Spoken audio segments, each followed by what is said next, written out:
Hi guys, this is Ken Bailey. Today we're going to go over having fun with text, applying patterns to text, how to use the character menu to adjust things about your text. So just go ahead and select your type tool and type in cows or whatever word you want to use. It doesn't matter, whatever you think you might want to do. So with that selected, and you have your layer selected here that you're going to be working on with these text, if you look over here under character, if character is not here and available for you, then just go up here under window and choose character, and it'll pop up over here for you. Now if you're working with paragraphs, like you've got a lot of type in there and you got paragraph after paragraph, this is where you're going to work with that stuff. Here is where you're working with individual characters of the word. And here you can adjust the spacing between the letters. And you can also go here and make it bold if you want it bold. And here we'll adjust stretching vertically. And here we'll stretch horizontally. So we don't want to do that for this, but it's good to play with this and get used to it and know what it does. Here just chooses various types of like faux bold. You got italic, and you've got a lot of other things here. You can make it all caps, but we've already got it all caps, so it doesn't matter. You can make it small caps. Depends on the font that you're using as to which one of these are going to work for you. Do superscript, and you can see that it's going to change the nature of the way it's working. And then you can underline it. You can also cross it out. And then you have some other things down here that will be available to you based on whatever it is you're doing, the type of font that you're using, etc. So let's go back and let's just make this regular. Let's get rid of the italic. Just make this normal like this, and let's spread the letters just a little bit more. And what I'm going to do here is, if you control click right here on this T in the layers, it will select the outlines for you. After you do that, then go in and save selection. Just type in text or name the channel whatever you want. What we're doing is we're saving an alpha channel. See, it says new channel here, and we say okay, and you're like, well, what happened? Nothing happened. Sure it did. Go over here under your layers and look under channels, and you'll see that you have your text right there. This is your alpha channel.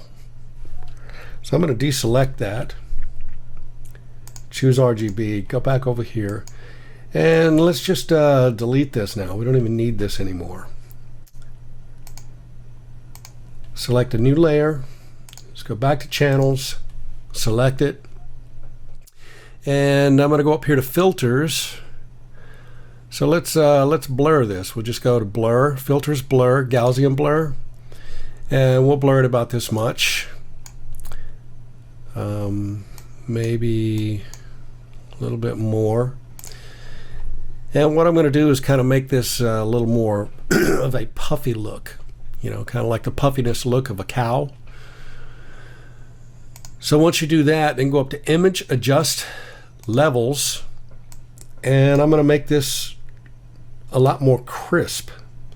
See how it's puffing that letter up for me? And now I'm getting rid of the external. I don't want it to be too sharp. If it's too sharp, see how it starts pixeling out and you see the jagged edges? We don't want that. You want it to be just a little bit softer. So there we go. Now we have some nice puffy cows. We can move this around in here, do whatever we want, because this is where we're getting our text from now. This is what you would call more of a rasterized layer text.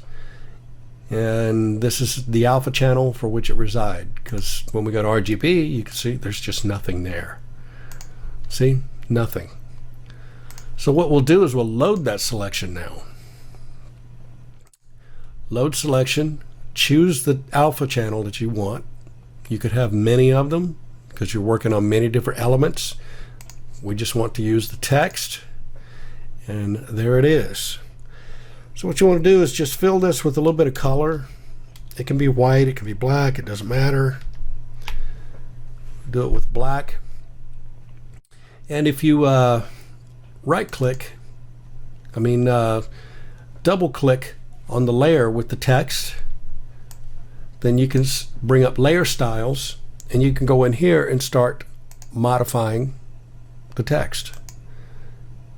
Let's do pillow emboss. Let's bring the depth up, the size, soften it. See how it's puffing that up and it's giving it. So I don't want this this drop shadow that's happening there. So if I just go down here to shadow mode, put that on screen, that'll go away. So I just want the text to be kind of puffy looking like this, to give it dimension, look like the light's coming from one direction and not the other.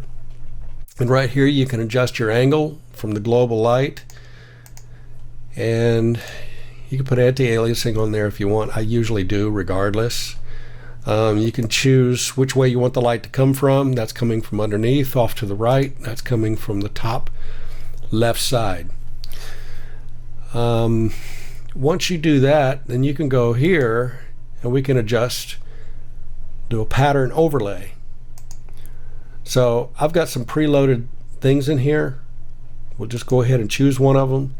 And see, I got this from like, you can make your own and put them in here, but I got this, and it's called camouflage. So it's got a lot of different ones in here. This one looks a lot like a cow.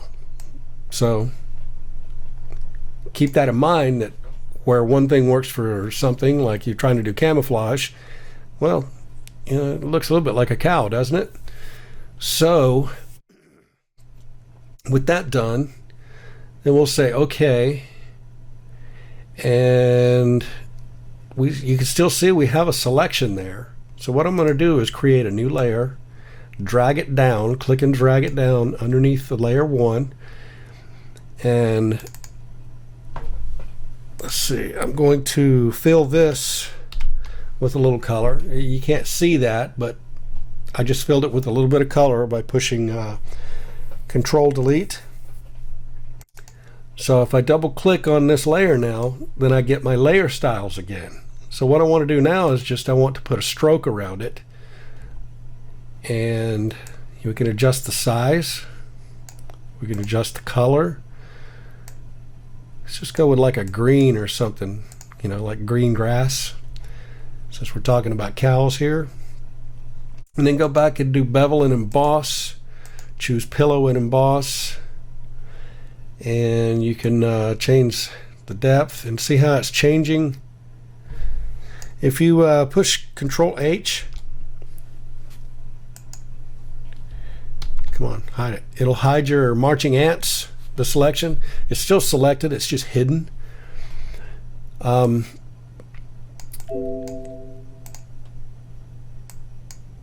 Here we can adjust this the way we want. So see, now it looks like it's got a shadow happening between the letter and the stroke.